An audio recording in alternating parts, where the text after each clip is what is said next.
बहुत समय पहले की बात है। एक गांव में एक बहुत गरीब किसान रहता था। परिवार के नाम पर उसकी एक बेटी थी। उसकी पत्नी का देहांत हो चुका था और उसके बड़ी बेटी की शादी हो चुकी थी। बेटी की शादी के लिए किसान ने गांव के जमींदार से कर्ज लिया था, जो वक्त के साथ सूद की वजह से बढ़ता जा रहा था। इस गरीब किसान के पास खेती की जमीन ज्यादा नहीं थी। कड़ी मेहनत के बावजूद भी वह जमींदार के कर्ज को वापस नहीं कर पा रहा था। जब भी जमींदार का नौकर किसान के पास पैसे के तगादे के लिए जाता, तो वह कुछ समय की मोहलत मांग लेता था और इस तरह से कई वर्ष बीत गए। किसान की छोटी बेटी अब बड़ी हो चली थी। वह बला की खूबसूरत थी। उसके खूबसूरती के चर्चे चारों तरफ थे। एक दिन अपने पैसे के तगादे के लिए जमींदार खुद किसान के घर जा धमका। किसान जमींदार के आगे हाथ जोड़कर खड़ा हो गया और हर बार की तरह वह इस बार भी जमींदार से कुछ समय की मोहलत मांगी। किसान ने कहा, हुजूर, कुछ वक्त और दे देते, जल्द ही आपके पैसे वापस कर दूंगा। तभी बकरी के बच्चे का पीछा करते हुए किसान की बेटी घर के मुहाने पर पहुंची।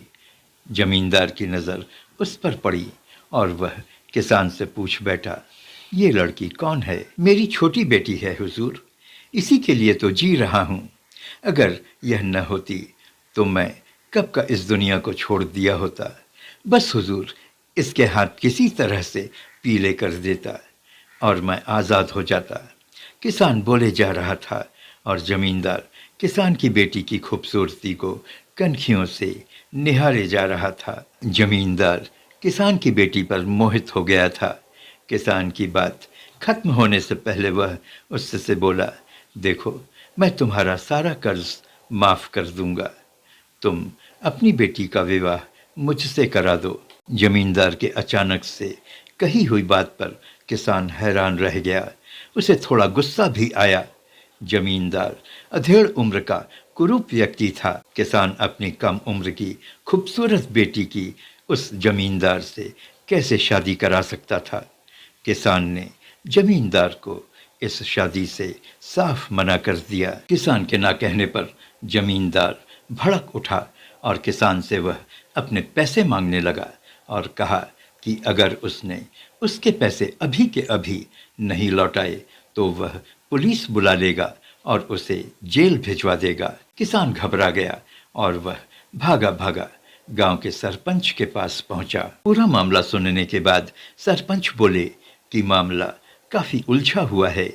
कई वर्षों पहले किसान ने जमींदार से कर्ज लिया था और पैसा चुकाने में असमर्थ रहा था।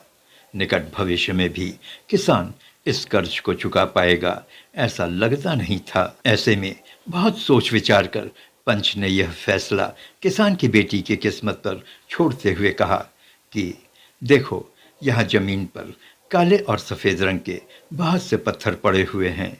जमींदार इन पत्थरों में से 2 पत्थर अलग अलग रंग के एक थैली में रखेगा और किसान की बेटी को बिना देखे उस थैली में से एक पत्थर निकालना होगा। अगर लड़की काला पत्थर उस थैली से निकालती है तो उसे जमींदार से शादी करनी पड़ेगी और किसान का कर्ज माफ कर दिया जाएगा। और यदि लड़की के हाथ से सफ़ेद पत्थर निकलता है तो उसे जमींदार से शादी नहीं करनी पड़ेगी और किसान का कर्ज माफ कर दिया जाएगा। लेकिन अगर लड़की थैली में से पत्थर निकालने से इनकार कर देती है तो किसान को जेल भेज दिया जाएगा। पंचायत के इस फरमान को सुनकर किसान और उसकी बेटी चिंता में पड़ जाते हैं। उधर सबकी आंखों में धूल झोंककर जमींदार ने झोले में 2 काले पत्थर डाल दिए थे। लेकिन किसान की बेटी की नज़र जमींदार की इस ओछी हरकत पर पड़ जाती है। अब ऐसी सूरत में किसान की बेटी थैले में से कोई भी पत्थर निकालती तो वह पत्थर काला ही होता। किसान की बेटी जमींदार की धूर्तता की काठ निकालने की सोचने लगी। उसे किसी भी हाल में इस मुसीबत से निकलना होगा। वो क्या करे, उसे समझ में नहीं आ रहा था।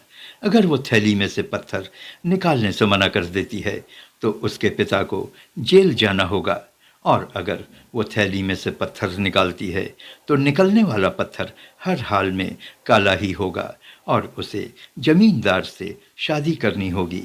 शादी करने का मतलब उसकी जिंदगी खत्म।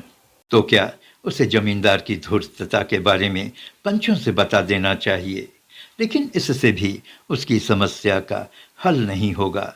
काले पत्थरों की जानकारी होने पर पंच ज़्यादा से ज़्यादा पत्थर बदलवा देंगे और अंत में बात उसकी किस्मत पर ही आकर रुक जाएगी।